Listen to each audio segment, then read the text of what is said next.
সরকারের কঠোর বিধিনিষেধ উপেক্ষা করে ফসলি জমিতে গড়ে উঠেছে ইটভাটা। আইনের তোয়াক্কা না করে পোড়ানো হচ্ছে কাঠ। এতে বাড়ছে পরিবেশ দূষণ, উর্বরতা হারাচ্ছে কৃষিজমি আর শ্বাসকষ্টের মতো প্রাণঘাতী রোগে আক্রান্ত হচ্ছেন স্থানীয়রা। শেরপুরের বিভিন্ন জনবসতিপূর্ণ এলাকায় এমন অসংখ্য ইটভাটার ছড়াছড়ি, যার বেশিরভাগই অবৈধ। এলাকাবাসী বলছেন, ভাটাগুলোতে ইটের কাঁচামাল মাটি সরবরাহ করতে প্রতিদিন শত শত ট্রাক দিয়ে অবৈধভাবে কেটে আনা হচ্ছে ফসলি জমির উর্বর অংশ। মাঝে মাঝে পরিবেশ অধিদপ্তর ২-৪টি ভাটায় অভিযান ও জরিমানা আদায় করলেও থেমে নেই তাদের তৎপরতা। প্রশাসনকে ম্যানেজ করেই অবৈধ ভাটাগুলো চলছে অভিযোগ স্থানীয়দের।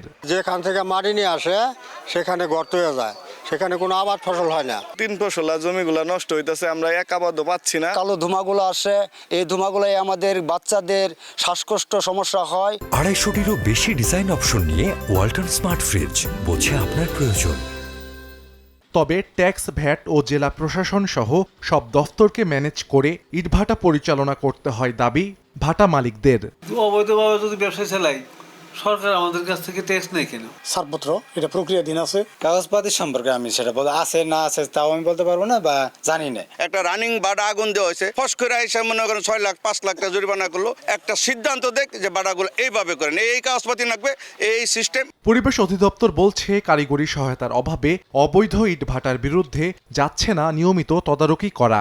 আমাদের দেশের এত লজিস্টিক পরিবেশে নেই যে ইটভাটা ভাঙার পর সেখানে বসে থাকবে, এর মতো ব্যবস্থা নেই। আমার ভাঙে দিয়ে আসছে, সে আবার অবৈধভাবে চালু করছে, সেজন্য আমরা প্রতিনিয়ত মোবাইল চালিয়ে যাচ্ছি।